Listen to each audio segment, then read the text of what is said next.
1 lakh ఇన్వెస్ట్మెంట్తో 10,000 and 20,000 profit with in 1 or 2 daysలో అయిపోతుంది. అదే India European union free trade agreement అనమాట.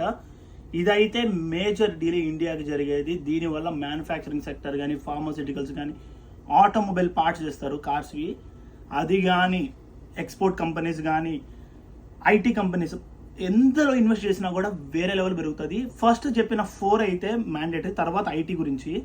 So ఈ 4 invest చేస్తే మార్కెట్ ఓపెన్ అయ్యే టైంకి రేపు మండే మార్నింగ్ మార్కెట్ ఇట్లా ఓపెన్ అయ్యేసరికి మినిమం 1 lakh అయితే ఇన్వెస్ట్ చేసుకోండి. ఖచ్చితంగా 20,000 ప్రాఫిట్ అయితే మేక్ చేస్తారు.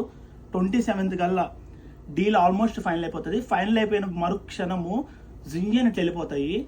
మీరు ఇది రైట్ టైం అయితే కాదు, రైట్ టైం కాదు ఇన్ ద సెన్స్ ముందుకు పెట్టుకొని ఉంటే ఇంకా ఎక్కువ వచ్చేది. ఇప్పుడు పెట్టడం వల్ల కొంచెం తక్కువ రిటర్న్స్ వస్తాయి.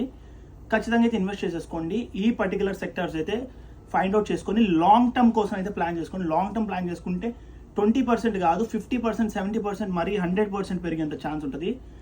ఇలాంటి మోర్ ఇంట్రెస్టింగ్ థింగ్స్ కోసం do follow my page. By.